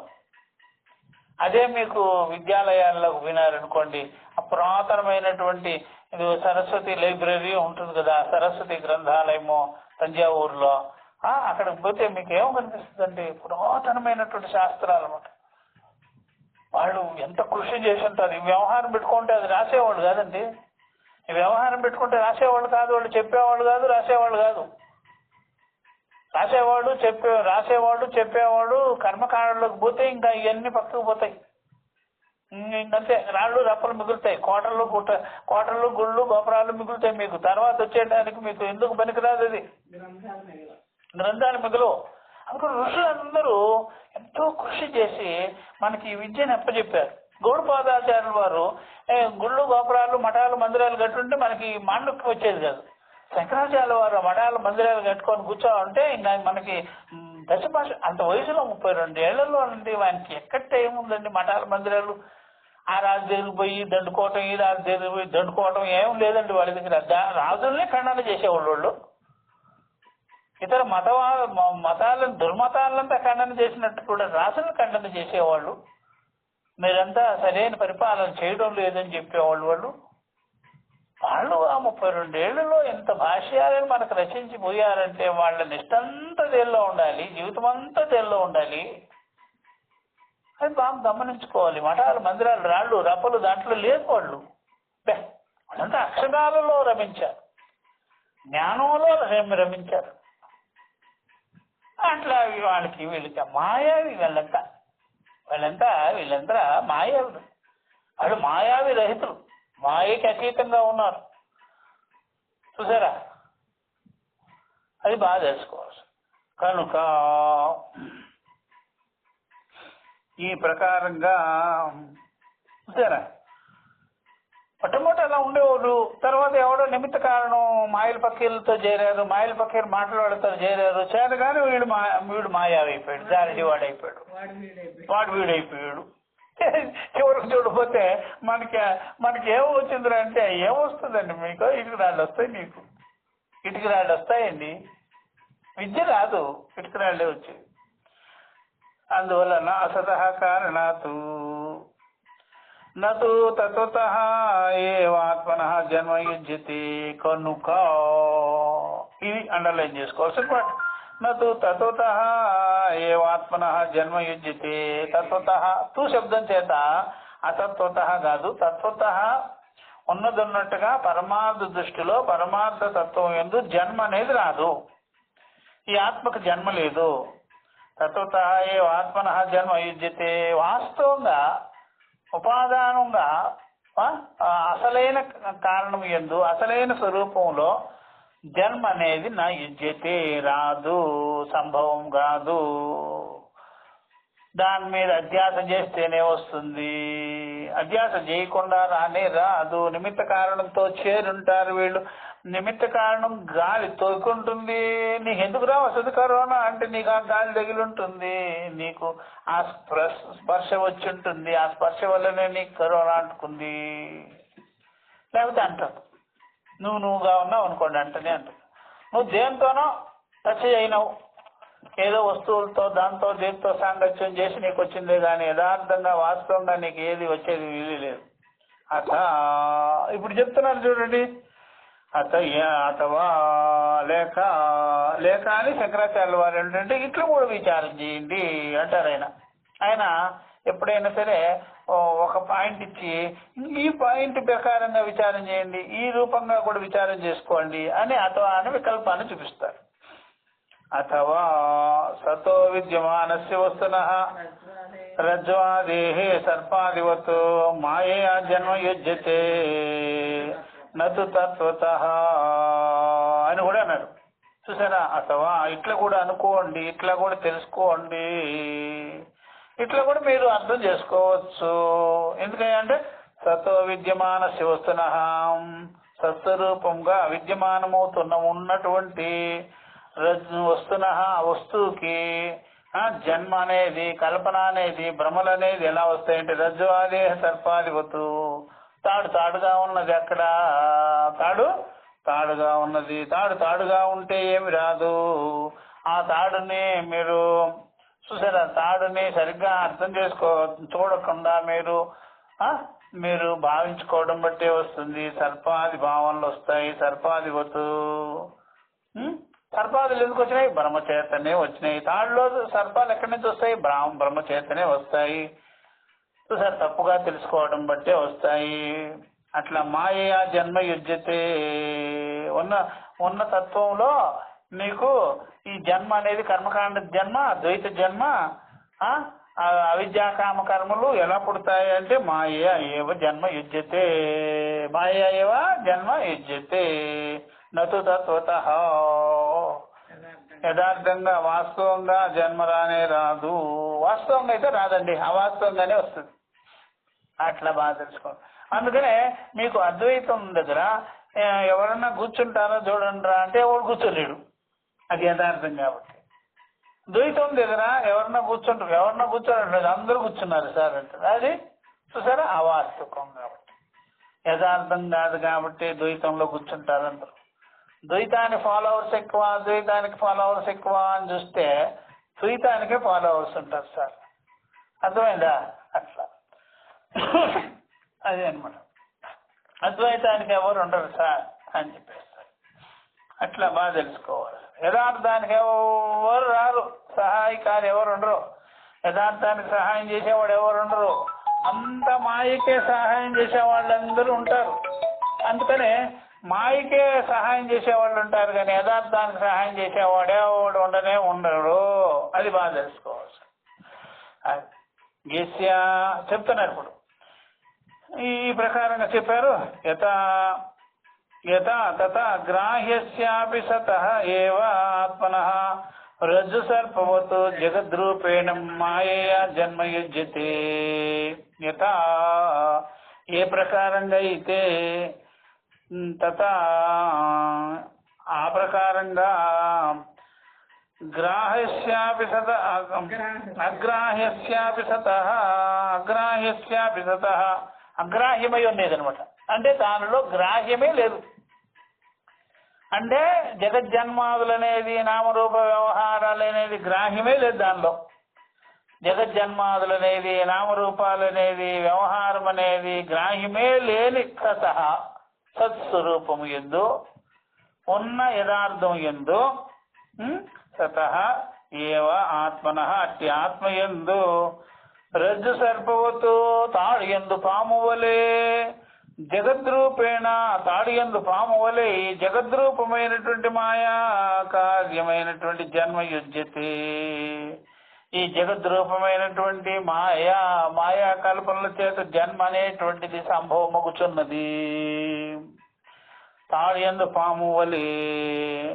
ఎందుకని అగ్రాహ్యమైనటువంటి ఆత్మ యందు, ఆత్మ అంటే అగ్రాహ్యమే, ఆత్మ అంటే అగ్రాహ్యమే. అందుకనే మీకు బాగా తెలుసుకోవాల్సింది సాక్షి స్వరూపము గ్రాహ్యమా అగ్రాహ్యమా అని పెట్టుకోవాలి. అంతఃకరణము గ్రాహ్యమా అగ్రాహ్యమా అని చెప్పి తెలుసుకోవాలి మీరు. దృక్కు గ్రాహ్యమా అగ్రాహ్యమా, దృశ్యమగుచున్నటువంటి అంతఃకరణము గ్రాహ్యమా అగ్రాహ్యమా అని చూస్తే బాగా తెలుసుకోవాల్సింది. అంటే అర్థమైందా? బాగా తెలుసుకోవాల్సింది. రెండు రెండు పెట్టెలు ఉంటాయి మీ దగ్గర, రెండు బాక్సులు ఉంటాయి అనుకోండి. ఒక బాక్స్ ఖాళీగా ఉంటాయి, ఇంకో బాక్సులో అన్నీ ఉంటాయి అనమాట. అన్నీ పెట్టుంటారు. ఆ బాక్స్ను ఓపెన్ చేస్తారా, ఖాళీ బాక్స్ను ఓపెన్ చేస్తారా? ఖాళీ బాక్స్ ఓపెన్ చేసి మీరు ఏం చేసుకోవాలి? అక్కడ పోయి మీ తల ఏమైనా పెడతారా దాంట్లో? ఖాళీగా ఉండే బాక్స్లో తల పెట్టరు. అన్ని విషయాలతో, నామరూపాలతో, కల్పనలతో నింపబడినటువంటి బాక్స్లోనే తలకాయ పెడతారు. మీ తల దానిలోకి దూరుస్తారు. చూసారా? అట్లాగా అంతఃకరణంలోనే మీ యొక్క తలని పెడతారు. అంతఃకరణంలో మీ దృష్టి దానిలోనే ఉంటుంది. 6 నిమిషం ఉంటుంది అనుకోండి. సాక్షి స్వరూపంలో, దృక్స్వరూపంలో మీరు మీ దృష్టిని పెట్టరు. ఎందుకంటే ఖాళీ అనమాట. ఖాళీగా ఉండే దాని మీద మీకేం పని? మీకు సంకల్పము వికల్పం వచ్చినట్టుగానే శ్వాస నిశ్వాస వస్తుందా లేదా? సంకల్ప వికల్పాల మీరు స్నేహం చేస్తారా? శ్వాస నిశ్వాసాల మీద మీరు స్నేహం చేస్తారా? దాంతో స్నేహం చేస్తే నాకేమొస్తుంది అంటారు మీరు. అంతే కదా, ఏమి రాదు. ఆ శ్వాస నిశ్వాసాలు ఆడుతున్నాయి కదా మన దేహ రక్షణార్థం, దేహేంద్రియాల రక్షణార్థం శ్వాస నిశ్వాసాలు ఆడుతున్నాయి కాబట్టి ఆడే దాంతో మీకేం పని? అందుకని ఎక్కువగా మీరు సంకల్ప వికల్పాల యొక్క ఆ చోట్లోనే ఉంటారు. మీరు ఎప్పుడు సంకల్ప వికల్పాల దానిలోనే మీరు తల పెట్టుంటారు. కానీ సంకల్ప వికల్ప రహితమైనటువంటి దృక్స్వరూపమైన ఆత్మ యందు మీరు దృష్టి పెట్టరు. అట్లా అనమాట. అందుకనే అది బాగా తెలుసుకోవాల్సింది. అందువల్ల అగ్రాహ్యస్య అంటారు. యథా తథా అగ్రాహ్యస్యాపి సతః ఏవ ఆత్మనః, అగ్రాహ్యమైనటువంటి సత్స్వరూపమైన ఆత్మకు రజ్జు సర్పవతు తాడు ఎందు పాము వలె జగద్రూపేణ మాయ జన్మ కలుగుతుంది. అందుకని అగ్రాహ్యమైనటువంటి ఆత్మ యందు కూడా మీరు ఆరోపాల ద్వారానే, అవిద్య ద్వారానే దాని యందు జీవజన్మల్ని మీరు చూడవలసి ఉన్నది. చూస్తారు. నిజంగా మాత్రం అగ్రాహ్యమైనటువంటి దాని యందు చూసారా, మాయా చేరిక లేకుండా, మాయ లేకుండా, అవిద్య లేకుండా, ఆరోపాలు లేకుండా మీరు దాని యందు జన్మ మరణాదులను చూడలేరు. బ్రహ్మ మొదలుకొని పిపీలు పర్యంతమైనటువంటి జగద్వ్యాపారాన్ని చూడలేరు అనమాట. చూడనే లేదు అనమాట. అట్లా అనమాట. అది బాగా తెలుసుకోవాలి. మంచి దృష్టాంతాలు చేశారా? రజ్జు సర్ప భ్రాంతిని, గానిడి వాడు ఎక్కువ ఈ యొక్క మాండుక్యములు ఇవే ఇస్తారు గౌడపాదాచార్యులు. నతు తత్వతః ఏవ అజస్య ఆత్మనః జన్మ. ఈ వేదాంతులు ఎక్కువగా ఈ దృష్టాంతాలని ఇక్కడ నుంచే, గౌడపాదుల నుంచే తీసుకుంటారు అందరూ ఎక్కువగా. రజ్జు సర్పాది విషయాలు ఇవన్నీ ఎప్పుడు చూసినా చాలా మంది రజ్జు సర్పమే చెప్తారు దృష్టాంతం. అంటే ఆధ్యాత్మిక దృష్టాంతం, పరమ దృష్టాంతం అదే. ఎండమావులు, రజ్జు సర్ప భ్రాంతి, గారడివాడు, ఇదే దృష్టాంతాలు ఉంటాయి. చూసారా? అధ్యాస కదా. ఆరోపాలు అనగానే ఈ క్షేత్రాలు బాగుంటాయి, ఈ దృష్టాంతాలు బాగుంటాయి అనమాట. ఇదే చెప్తారు. లోకంలో కూడా మనం ఇదంతా నిజం అనం కదా. ఎండమావులు లేరు నిజము అని చెప్పరు కదా ఎవరు. గాలిడి వాడి పనులు అవన్నీ సత్కార్యములే అంటారు కదా. ఆ విధంగా ఈ రజ్జు సర్ప విషయము, ముత్యపు చెప్ప, వెండి, రజత సుప్తికములు, వెండి, ముత్యపు చెప్ప, ఇవన్నీ సత్య విషయములు అంటారు కదా ఎవరు. అధ్యాస క్షేత్రాలు, భ్రాంతి స్థలాలు ఇవి. దాన్ని ఎందుకు తీసుకుంటారంటే అవన్నీ దృష్టాంతాలు. అవన్నీ ఎవరి గ్రీన్ దృష్టాంతాలు. అవన్నీ దాన్ని కొట్టేటువంటి దృష్టాంతాలు ఏవి కనిపించి వాళ్ళు వాడి పడేసినారు. ఎప్పుడో మాయల పక్కీరు ఉంది, అది మామూలే కదా. మాయలు పక్కీరు, మాయలు వాడు, మాయలు మరాఠీ, గాలిడి వాడు, మ్యాజిక్ వాడు, ఇవన్నీ ఇప్పుడు కూడా వాడాల్సిందే. ఇవన్నీ వాడాల్సిందే. 3D అంటాము, ఇవన్నీ ఎప్పుడు పనికొస్తాయి. అంటే భ్రాంత క్షేత్రాలు కదా ఇవన్నీ. కాబట్టి అవన్నీ వాడి పెట్టారు. ఇవే చెప్తారు ఏంటండి, చెప్పకుండా రామాయణం చెప్పను దాంట్లో వేదాంతంలో రామాయణం ఏంటి చెప్పేది, ఇదంతా ఇవే చెప్తారనమాట. అట్లా అందుకని మనం అవిద్యలో ఉన్నాము. మన మనసంతా కూడా నిమిత్త కారణమైన మాయల చేత లొంగబడి ఉన్నది. లొంగ తీసుకోండి మన మనసుని, మన అంతఃకరణాన్ని నిమిత్త కారణమైనటువంటి మాయల చేత లొంగ తీసుకునేసినారు. నిమిత్త కారణం అది. మనం ఉపాదాన కారణంగా ఉండేవాళ్ళం ఒకరు, కేవలం వ్యక్తి సద్రూపమైన వ్యక్తిగా ఉండేవాళ్ళము. ఇప్పుడు మనకి ఈ రకమైనటువంటి మాయల యొక్క ఇన్ఫెక్షన్ తగిలింది, మనకు ఇన్ఫెక్షన్ వచ్చేసి అట్లా అర్థమైందా. ఈ ప్రకారంగా రజ సర్పవత్ జగద్రూపేణ మాయ జన్మయుజ్యతే నతు తత్వతః ఏవ అజస్యాత్మనః జన్మ. చూసారా, నతు నిజానికి, నతు తత్వతః నిజానికి, తత్వంగా యథార్థంగా, ఏవ అజమైన ఆత్మస్వరూపమునకు జన్మ నతు యుజ్యతే. నతు చూసారా, అజమైన ఆత్మస్వరూపానికి నతు తత్వతః జన్మ నాస్తి అనమాట. తత్వతః జన్మ లేదు, మన స్వరూపానికి జన్మ లేదు, మన అంతఃకరణానికే జన్మ. ఇప్పుడు మీకు కష్టాలు వచ్చినవన్నీ అంతఃకరణానికే, కష్టాలు సుఖాలు వచ్చినాయి అయిపోయినాయి అంటున్నారు, అది కూడా అంతఃకరణానికే. జన్మ రాబోయేది కూడా అంతఃకరణానికే. దుర్గతులన్నీ కూడా అంతఃకరణానికే వస్తాయి. దుర్గతులు, సద్గతులు కూడా అంతఃకరణానికే రావాలి. అదేమో అప్డేట్ చేసుకోవటం లేదు. అప్డేట్ ఎక్కువ ఏమవుతుంది, మీకు దుర్గతులే అప్డేట్ అవుతుంది. రోజు మీరు అప్డేట్ చేసుకునేది ఏమంటారు అంటే దుర్గతులను అప్డేట్ చేసుకుంటున్నారు, సద్గతులను అప్డేట్ చేసుకో ఎక్కడ చేస్తున్నారు, అప్డేటే కావటం లేదు. అదే అప్డేట్ కావటం లేదు. అది మళ్ళీ ఏ విధంగా అయితే మనం సిస్టమ్ తీసుకెళ్ళి మనం రిపేరీ సెక్షన్కి ఇస్తామో, కంప్యూటర్ వాటి దగ్గర పోయి మనం సిస్టమ్ ఇచ్చినట్టుగా, సార్ దీంట్లో అప్డేట్లు కావడం లేదు, దీన్ని ఒకసారి చూడండి, మొత్తం క్లీన్ చేసి మళ్ళీ ఎక్కించండి అన్నట్టుగా, మళ్ళీ సద్గురు దగ్గరికి పోతేనే సద్విషయాలు అప్డేట్ అవుతాయి.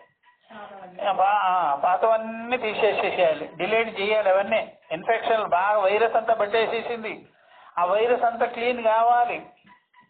అర్థమైందా? అందుకని అప్డేట్ కావడంలా ఇవే అప్డేట్ అవుతున్నాయి ఆటోమేటిక్గా.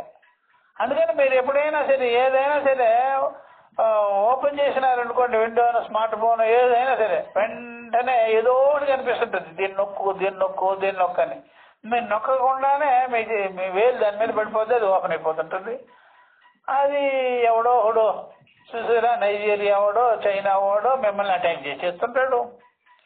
చూసారా, టిక్ టాక్ అంటాడు, అది అంటాడు, ఇది అంటాడు. ఈ టైప్లో మీకు కర్మకాండ, ఈ వ్యవహారాలు, ప్రలోభాలు ఇవన్నీ మీకు అటాక్ అయిపోతుంటుంది, వైరస్ వచ్చేస్తుంటుంది, అప్డేట్ అవే ఆగిపోతున్నాయి. ఆటోమేటిక్ అప్డేట్ ఉంది మీకు అవి. చూసారా, అందుకనే మీరు మీ సిస్టము మీకు మీ యొక్క ఇది ఏదైతే ఉందో మీ లక్ష్యమో అది నొక్కబడింది అనమాట. అది అప్డేట్ కావటంలా. మీ సత్సంగం ఏదన్నా చేస్తుంటే అది అప్డేట్ అవటంలా, ఈ దుస్సంగమే అప్డేట్ అయిపోతుందండి గొప్పగా. అందుకని గురువు దగ్గర పోవాలి. ఇప్పుడు మీ సిస్టమ్ ఉంది, అంతఃకరణ సిస్టమ్, ఆయనకి అప్పచెప్పాలి. ఆయన అప్పచెప్తే ఆయన అంతా వైరస్ అంతా కూడా ఆయన డిలీట్ చేసి పారేస్తాడు. చేసేసి మళ్ళీ మీ సిస్టమ్ని రెడీ చేస్తాడు. రెడీ చేసి సత్సంగాదులతో మీరు అప్డేట్ అవ్వండి అని చెప్తారు. మళ్ళీ మీరు ఏం చేస్తారు, నిమిత్త కారణమైన మాయల ఫకీర్తో చేస్తుంటారు. మళ్ళీ మీకు వైరస్ అంతా ఎక్కిస్తుంటాడు. మీరు అందుకనే జాగ్రత్తగా ఉంటారు. మీరు యామిమాం పశుతాం వాక్యం ప్రవదంతి అవిపశ్చితాహ అనేటువంటి ఆయన దగ్గర వైరస్ ఎక్కించుకోకూడదు.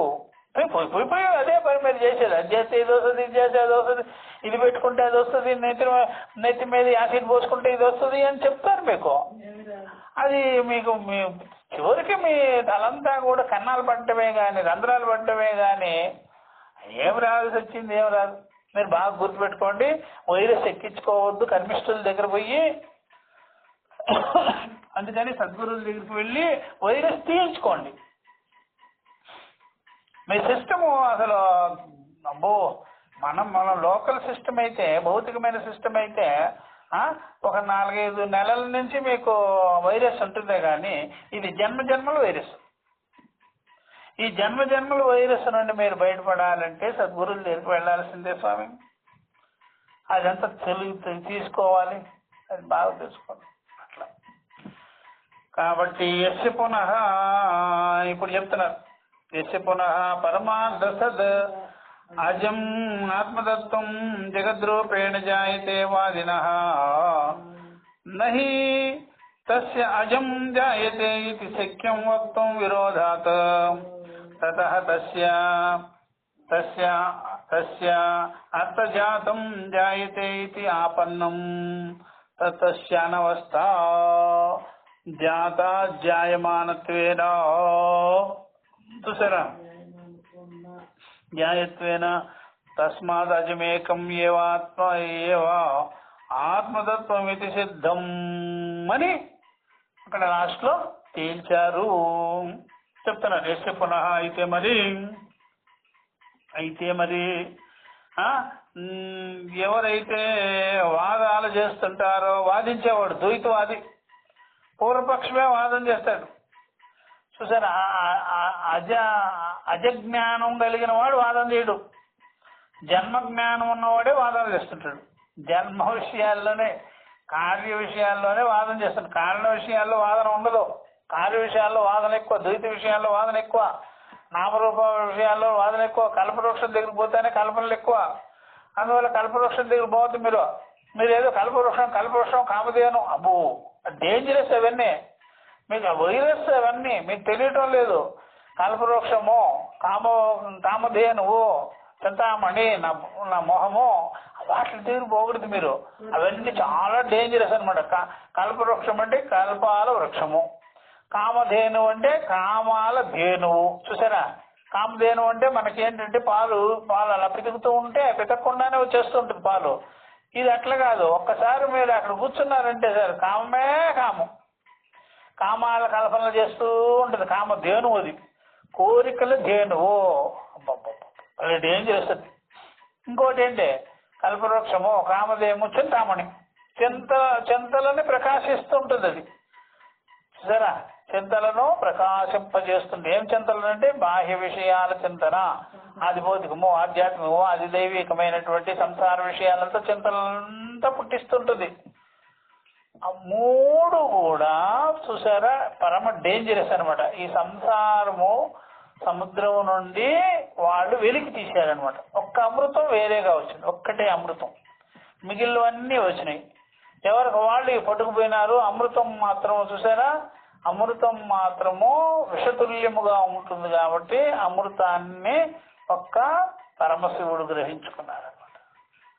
పరమశివుడు ఏ అమృతం అయితే గ్రహించుకున్నాడో ఆ అమృతమే ఇతరులకు విషం అన్నమాట. అది ఆయన ఒక్కడే సహించుకోగలుగుతాడు అనమాట. అట్లా బాగా తెలుసుకోవచ్చు. కనుక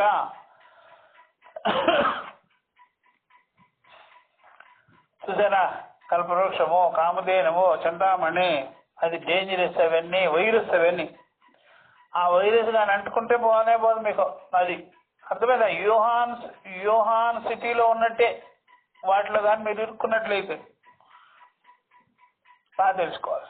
అందుకనే యస్య పునః పరమార్థ సత్, ఆ పరమార్థ సత్స్వరూపమైన అజమైన ఆత్మతత్వం జగద్రూపేణ జాయతే వాదిన, జగద్రూపంగా పుడుతుంది అని చెప్పేటువంటి వాళ్ళు వాదులు, ద్వైతవాదులు, కార్యవాదులు ఎవరైతే ఉంటారో వాళ్ళు నహి తస్య అజం జాయతే ఇతి, వాళ్ళు వాళ్ళ సిద్ధాంతంలో అజము పుట్టదు అంటారు. అజస్వరూపం నుండి ఏం పుట్టదు, పుట్టిన దాని నుండే పుడతాయి అని చెప్తారు. అజస్వరూప విషయంలో ఏం చెప్పరు, అందుకని నామరూప విషయాలే చెప్తారు వాళ్ళు. నహి తస్య అజం జాయతే ఇతి శక్యం వక్తుం విరోధాతు, వాళ్ళు అజము నుండి అజం పుడుతుందని మాత్రం చెప్పరు, పుట్టిందే పుడుతుందని మాత్రమే చెప్తారు. ఎందుకని ఇతి శక్యం వక్తుం, వాళ్ళకి ఇతి శక్యం వక్తుం నహి విరోధాతో. చూసారా, ఈ ప్రకారంగా వాళ్ళు పుట్టిన వస్తువునే చెప్తారనమాట. పుట్టిన వస్తువు చెప్తారు కానీ అది వస్తువులో మాత్రం ఏమి చెప్పరు. అందువల్ల జగద్రూపం ఉత్పన్నమవుతుంది. వారి యొక్క సిద్ధాంతానుసారం వాళ్ళు ఈ విషయము అజన్మ వస్తువు జన్మిస్తుంది అని మాత్రం చెప్పరు. అజన్మ వస్తువు జన్మిస్తుందని చెప్పరు. ఎందుకంటే అజన్మ వస్తువు జన్మిస్తుంది అని మాత్రం చెప్పరు. అందుకని అంతఃకరణంలో జన్మించే కోరికలే ఉండాలి, అజన్మ కోరికలు ఉండరాదు అని ఎవరైనా ఒప్పుకునేది. అంతఃకరణంలో జన్మించే కోరికలే ఉండాలి, జన్మరహితమైన కోరికలు ఉండరాదు. జన్మరహితమైన కోరికలు అంటే మోక్షం అనేది అంతఃకరణంలో కోరికగా ఉండరాదు. చూసారా, బంధములే ఉండవలే. చూసారా, బంధాలే ఉండాలి, మోక్ష విషయం ఉండకూడదు. ఈ ప్రకారంగా ఎందుకంటే దీనిలో విరోధము వస్తుంది. నహి శక్యం వక్తుం. ఎందుకని విరోధాతు. ఏం విరోధం వాళ్ళకి? ఎందుకంటే జన్మ ఉండకపోతే వాళ్ళకి విరోధం, జన్మ ఉండాలి, అప్పుడు వాళ్ళకి విరోధం ఉండదు. పుట్టుక లేనిది పుట్టిందంటే ఒప్పుకోరు. పుట్టిందే పుడుతుంది అంటారు, పుట్టిందే ఎందుకు పుట్టాలి అంటారు గౌడపాదులు. పుట్టింది ఎందుకు పుట్టాలి? మళ్ళా పుట్టింది కదా, వాళ్ళు ఎందుకు పుట్టాలి? అందుకనే పుట్టే దానిలోనే పుట్టిస్తారు వాళ్ళు. పుట్టుక లేని దానిలో పుట్టుక గురించి చెప్పరు వాళ్ళు, పుట్టే దానిలోనే చెప్తారనమాట. అన్ని పుట్టే దానిలోనే చెప్తారు చూడండి.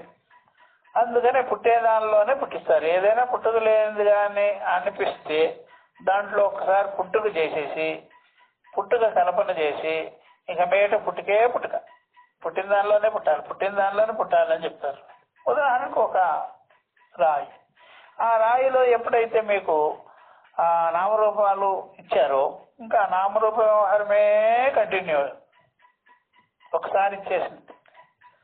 అందుకనే నామరూపరహితమైనటువంటిది నామరూపాలలో చెప్పరు. అది మాకు గుర్తు చేసుకోవాలి.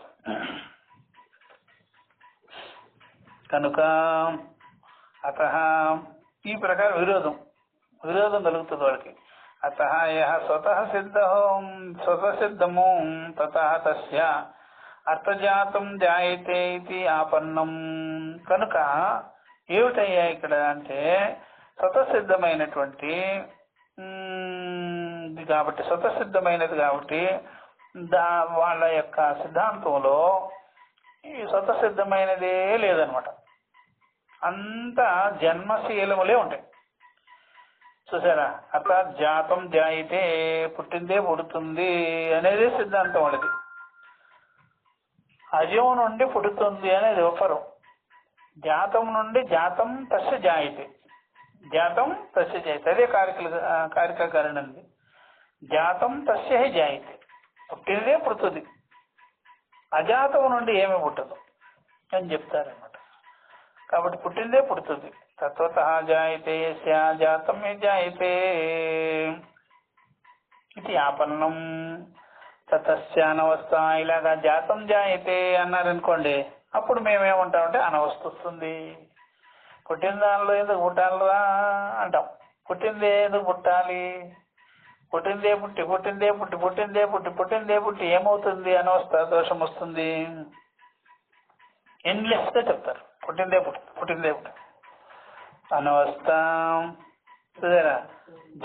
ఎందుకని జాతాధ్యాయమానత్వేన పుట్టిందే పుడితే అనవస్థ కదా. పుట్టిందే పుట్టడం ఏంటయ్యా? పుట్టింది కదా, మళ్ళీ ఇంకెందుకు పుట్టాలి? అందువల్ల అనవస్థ వస్తుంది. జాతాధ్యాయమానస్య పుట్టిందే పుడితే అనవస్థ దోషం వస్తుంది. కాబట్టి పుట్టుక లేదు అనేది కరెక్టు, పుట్టుక లేనిదే కరెక్టు. పుట్టిందే పుడితే దానికి ఎండ్లెస్, దానికి ఫుల్ స్టాపే లేదు. తస్మాత్ అజం ఏకం ఏవ ఆత్మతత్వం ఇది సిద్ధం. కాబట్టి మేము తేల్చేది ఏమిటంటే, మేము సిద్ధపరిచేది ఏమిటంటే, అజం పుట్టుకలేనిది, ఏకం అద్వితీయం, ఏ ఆత్మతత్వమే ఉన్నది, పుట్టింది లేదు. దాని గురించి పుట్టిందే పుడుతుంది అనే దాని గురించి వాదోపవాదాలు జరుగుతాయి. అదంతా నిలవదది. చూసారా, ఇవన్నీ వస్తాయి తర్వాత దీన్ని చెప్పుకుంటాం. కాబట్టి ఎప్పుడు కూడా అజస్వరూపమే ఉన్నది. చూసారా, ఈ పుట్టిందే పుట్టడం అనేది లేదు. ఓం సహనావతు సహనో భునక్తు సహ వీర్యం కరవావహై నావదీతమస్తు మా విద్విషావహై. ఓం శాంతి శాంతి శాంతి. హరి ఓం శ్రీ గురుభ్యో నమః. హరి ఓం తత్సతు.